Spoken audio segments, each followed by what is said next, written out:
So obviously Iraola has been appointed the new Liverpool manager, and quite a few people are asking, a lot of questions. And I think these are the questions that, we should be asking about a new manager at Liverpool Football Club. Can they make that step up, from a team like Bournemouth who have done brilliantly, under his helm, but obviously it is a new kind of level. And I think one of the things that I've spoken about, one of the things that have been said is, his style of football, can it really work? Can it translate to the players that he's got here? Can it translate, to this kind of football? What I mean by that is that obviously you're playing at Bournemouth, right? And if you're at Bournemouth, of course, you're going to be a team who may not always have possession all the time. You're not going to always have that onus on you to, have to keep attacking, have to keep going forward, have to be the dominant team in every single game. Whereas at Liverpool, of course, it's Liverpool, home or away. It doesn't really matter unless you're up against a PSG or potentially a Manchester City, Arsenal. The fans do expect for you to, play in a certain kind of way. Now, I'm not saying that you go out there and you just completely forego all of your own, style of football and your identity and what will actually win Liverpool the game. But he'll soon learn very, very quickly that the expectations, the demands from the board, from the fans, from the players, even as well, is a lot higher than it would be at a team like Bournemouth. So I wanted to look at kind of like a little bit of the data. Again, it's not going to be every single thing, and there's probably loads of other bits of information that I've probably missed out on. I've probably not even touched upon 2%, of the stuff, that we can really look at. But we've got the entire summer, people. We've got the World Cup coming up as well. So let's take a look at a couple of the little bits and bobs. So this is something obviously I looked at not too long ago. This is obviously Iraola talking about, in possession, out of possession, and things like that, right? So you guys can, of course, you can see here on the screen. I know you guys can read, but I'm going to read to you guys anyway. Just a little snippet from a interview that he obviously did with Sky Sports back in 2024. In and out of possession, the goal is the same. Shake the opposition into a frantic and messy shape, then exploit the disorder by moving rapidly into the final third. The first thing we try to do when we recover the ball is play to the number 9, because that is usually the moment when the opponent is less well positioned and you can exploit better spaces. Now, obviously, that's very similar, which is probably why quite a lot of people have looked at the comparison between himself and Jurgen Klopp. But it's very similar to what Jurgen Klopp used to do. I think if you guys can remember back to when Trent Alexander-Arnold, I think he did the interview with Gary Neville, just of course before he left Liverpool, and he was talking about, in terms of how Liverpool play, or how Jurgen Klopp wanted Liverpool to play during, his time there. And it's quite similar. It's very, very similar here. You guys can obviously see here in terms of a couple of the numbers here. Shots. So on the first one is shots from turnovers in the final third. The data 147. This ranks them first in the Premier League. Passes per, I think it's passes per defensive action, 10.6. You can see they're ranked 4th in the Premier League. Average direct speed, they're ranked first at 1.95 meters. Passes per sequence ranks them second at 2.98. All of this, again, just numbers. And listen, even some of it I don't even truly understand, right? Who can or who does? But I think when I'm looking at numbers like this is telling me straight away, oh, this is a team that really does like to go direct pretty quickly. This is a team that moves at speed. This is obviously at Bournemouth. Now, we have to take certain things into context. As I mentioned before at the beginning, it is about the type of team you play for, who you're up against, the context of the game. There's all of these things that unfortunately the data cannot tell you. So yes, I'm showing you this data, but I don't want you to just solely look at this. We have to take everything, of course, into context. This is obviously, the comparisons with Klopp and Slot, possession 1. You can see here he ranks in second behind Jurgen Klopp, 57.7 for Klopp, 40.4 for Arne Slot. So you can see here that Iraola is doing and was doing a lot more than Arne Slot. But again, Arne Slot, his football, his type of football was a lot, well, say a lot different, but it was different to both Klopp and Slot. Possession 1 in the final third. Now, this is one that I think Liverpool fans, we do look at, and, especially with how we played last season, this was something that we really, really were kind of peed off about, just because of the attack that we kind of had in Salah, Gakpo, Ekatike, Isak, Chiesa, all of these kind of guys, Rio. We're not really winning the ball, but you can see it 4.2. That is really low. That is really, really low. If you compare it to the 5.2, of an Iraola and the 5.6 from Jurgen Klopp. Now, as you can see, Klopp's going to be dwarfing quite a lot of these numbers. We have to again and remember the team that he had: the Salahs, the Manes, the Firminos, prior, even in his last season, Luis Diaz, Nunes, Salah. Again, these are all players who Salah obviously at the time a bit younger, but also Nunes and Diaz and Diogo Jota, rest in peace. These were players who this was their thing. You get in an Ekatike, an Isak, Florian Wirtz can do it, to be fair. Gakpo, Rio, that's not really their game. And of course, then you get in a manager who that's definitely not really his game and prefers to kind of, press almost in a mid block. It's going to change, the numbers. So again, context, but these are the numbers at the end of the day. High turnovers, you can see Iraola again, second to Jurgen Klopp, 9.6 to 8.6. Slot with 7.8 tackles. This one, as much as Slot's one is low, I'm not going to give him the excuse there is no context, if I'm being totally honest with you. That one, I look at both the players mainly because they are the ones that I don't feel like your tactics can help towards how many tackles or situations you may possibly be in to get a tackle or to make a tackle. But I am looking more at the players in this kind of regards. But ultimately, Iraola better than both Klopp and Slot. Shots from fast breaks, including goals, 0.6 to 1.5, and then 1.1.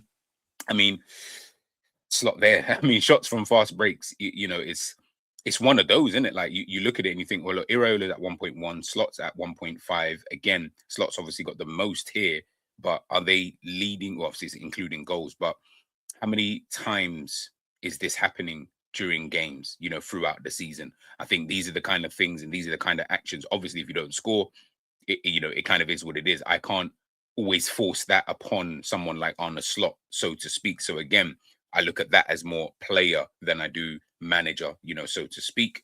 The passing stats you can see here, Klopp obviously had a 61.7% possession. Passes per sequence, he had 4.2. Slot also had 4.2, but he had 58.6% possession. Iraola quite low at 47.5, 3 passes per sequence. Again, he's playing for Bournemouth. I don't expect him to be higher, on this kind of list. It says here that, look, the current evidence suggests it may need to be tweaked, talking about his style of play. Bournemouth won just 1 out of 13 Premier League matches last season in which they held 55% or more possession. That, for me, is very, very interesting. Very, very interesting. When I was looking at that, I thought, Bournemouth won just 1 out of 13 Premier League matches last season in which they held 55% or more possession. That's going to be key. That's where, again, current evidence suggests it may need to be tweaked. You're going to need to tweak that when you're playing for Liverpool, unfortunately, because the reality is you're going to be in a situation where, I'm going to be honest, you're going to be more often than not, you're going to have that 55%. If I'm being super honest with you, you're going to have that. So you're going to need to find a way. Now, obviously, the players that you've got, instead of maybe having a Krupi, you got Florian Wirtz. Instead of having Evan Nilsson, you've got Isak. Instead of having would I say, I guess Liverpool haven't got in, but if they were to get a Yandy Monday or Bradley Barcola, again, you had Semenyo previously before, you've got Tavernier, you've got Justin Cliver, Rayan as well. So different players. So is it going to work moving? And again, I'm just asking the question, people. I'm not saying it will or won't. It's just to show you guys kind of a little bit of the data so that we get a bit more information so that we can go into this. My main thing is going into this and it not being a case of, it's almost like, oh my goodness, we didn't know. Oh, we didn't know that wasn't his football. No, we should know as much information as possible. So you can see here, only Manchester City with 61.6% average more possession than Liverpool, 57.9% in the league 2025-2026. Again, you're going to be at a team that's going to have quite a bit of possession. Does your football philosophy, and he did speak about, potentially tweaking and changing it up to kind of fit the structure already here at Liverpool with the players who are here, of course, at Liverpool. Have you got the kind of nous? Have you got the type of, would I say, tactical acumen to be able to change what needs to be changed to fit? So keeping your principles, keeping your DNA, can that fit here? Because again, like I said before, it is a tad bit worrying when I do see here, 1 out of 13 Premier League matches last season in which they held 55% or more possession. Again, context. Were they just having possession for possession's sake? Because Liverpool seem to do that quite a bit anyway. Are you going to change that? So when Liverpool do have more possession, well, because you're going to be at Liverpool, you're going to have more possession. What does that now look like in terms of your football, both in and out of possession? Again, questions that just need to be asked. Bournemouth's possession records compared. You can see here, well, it's basically saying the same thing. Win percentage when they had, I think it's more than 55%. Yeah, more than 55%. 7.7, less than 54%. They won the majority of the games. Obviously 1.8 to 1. Goals per game, they scored 0.7 more. Fast breaks, again, they were having more. So unless you're going to come to Liverpool and your whole vibe or your whole style is going to be based in and around the counter-attacking aspect, which it's not a problem because, as I said before, Jurgen Klopp used to do quite similar in the way, or he would prefer in terms of letting the opposition kind of having, it's almost like that false sense of security, almost thinking, oh, everything's fine because we've got the ball. But that's where the opposition wants you, i.e. Liverpool, because they want you to have the ball. They want you to think that everything is okay, only to them, quickly snapping at you. Bournemouth were ranked 7th last season for chances created, 359. Liverpool obviously with 455. One in front of Manchester City and 10 in front of Manchester United. Arsenal only created 404 chances last season. You can see it, XG 62.93, more than Liverpool, more than Aston Villa last season. So again, they are a team that can create chances. But again, is that because we're looking at things in terms of when they have less possession, they seem to do really, really well, as opposed to when they have more possession, they don't do as well. Again, can we attribute that to the players? Can we attribute that to just because of the context of the game? Maybe so, maybe so. But they are a team who, against low blocks, they can create chances. Their XG here, you can see here, this is against a low block team in West Ham. You can see 3.48, in terms of the XG. Against Burnley at home, 1.82. Against Brentford away in a 0-0 draw, 2.32. And then obviously Burnley away again, 2.37. So they are a team, as I mentioned before, they can create chances. It's just, I guess, what we're all asking really is, can that just be translated to Liverpool? Because if it can't be translated to Liverpool, I think that's where we have to, really start asking questions. And as I mentioned before about Bournemouth, they were extremely quick to get the ball forward. Last season, you can see here, look, more direct, low possession. You can see Bournemouth right at the top there, and you can see Liverpool, less direct, high possession. So Liverpool, again, were a team who, as we know, very slow, very lethargic, but they wanted to keep the ball. That's what Arne Slot wanted to do. He felt like he could manipulate the game by having the ball, as opposed to giving the opposition that chance to have the ball. Whereas Bournemouth were a team who would prefer to get that ball forward as quickly as possible, as opposed to having that. So the possession wouldn't be as high. But is that because Iraola was able to work with the players that he got and understood the attributes that they had, which would then allow for him to, to kind of do that. You can see here, Bournemouth tended to cover more distance at high speeds than Liverpool under Iraola. You can see here when Iraola joins Bournemouth, they're in the red, Liverpool obviously in the green. And yeah, you can kind of see here just in terms of the distances at high speeds that Bournemouth were covering in comparison to Liverpool. Again, Slot's only been here for 2 years. I think Bournemouth, Iraola had only been there for about 2-3 seasons. So yeah, it's one of those. It's one of those, man. I'm looking at it and I'm like, this is interesting data, but it's kind of, would I say, showing one thing and one thing only, kind of thing. But I'll get to that, in a moment. I'll go back to that data, that chart there anyway. But here, how do Bournemouth's and Liverpool's off the ball runs compare? So you can see here with the pie chart, right? So Bournemouth are really good at making support runs. Look at Liverpool support runs. Liverpool on the right-hand side. Look at Liverpool. It's 11 in comparison to 74. That's a bit, that's very interesting. Cross receiver, Bournemouth 89. So again, Bournemouth getting that ball out wide a lot more than Liverpool. Liverpool only 70. Runs in behind, Liverpool were making more of those. So can we mesh them together potentially? Potentially.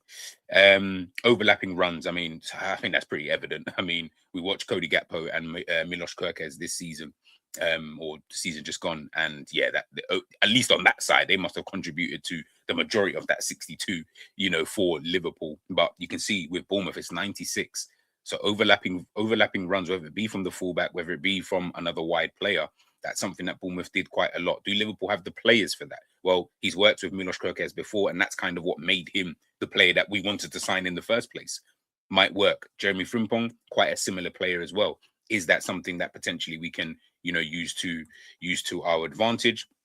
And I wanted to use this. This is the kind of last point I wanted to speak on. Which positions run the most under Iraola? This one I thought was very interesting, just because at least now we can, obviously, you guys can kind of imagine the players in certain positions, and these are the positions that run the most under Iraola. Obviously, one of the things that we all spoke about was obviously the midfield last season with Liverpool not being good enough, not being strong enough, kind of physically. But I think people more attribute that more to strength, but also as well running. And I mean, as you guys can kind of see here, from what I can tell, the midfield run a lot, especially that right defensive midfielder. But both right, left, and the attacking midfielder run more than anybody else on the pitch. That is very interesting data. But also as well, I mean, according to the numbers here, the striker runs more than the right winger. Yeah, you know what I mean? In fact, he's running as much as the left winger, to be honest with you. So again, Ekatike, obviously he's injured, but Isak, is that going to work? Now, Florian Wirtz, I think he actually, because I feel like he can do the running and he can press and things like that, he might be fine in this kind of area. But I am looking at that left and right winger. Maybe that's why they're going to try and sign a Diamande. Maybe they don't need a Diamande if they can. Would I say, if we're just looking at it in terms of the numbers that we can see here, maybe they're just more focused on the left side and the striker with the attacking midfielder, that kind of left quadrant kind of doing things, as opposed to, the right hand side. But again, that's kind of interesting. But it might just be the right defensive midfielder just naturally because of who it might potentially have been, whether it be a Scott or whoever else would have fitted in there. Who knows? Is that an area that we need to upgrade upon? I definitely think it is, if I'm being totally honest with you. I mean, look at the left back. Trafford was very, very good this season. Performed really well. Really good replacement for Milos Kerkez, I feel. So, that might work in favor for Milos Kerkez and whoever is going to be the left winger. But the left winger is going to need to run, going to need to work hard. So, again, that's just a bit of the numbers. I just kind of wanted to go through. And again, it was just really just taking a look at his style of play, in terms of the data behind his style of play, why he does what he needs to do. Again, we know he's played for Bournemouth, as I mentioned, he's managed Bournemouth, as I mentioned before. Again, can this all translate to Liverpool? I think that is the big, big question. Do I think so? I don't know. I'm really intrigued to see what Liverpool do during the summer transfer window first, to then know if he's able to get the players, if he's got the right players, the right profiles in order to do what he needs to do, or is it going to be a season of just transition and struggle? I don't really know, but let me know what you guys think in the comment section, and I will catch you guys very, very soon.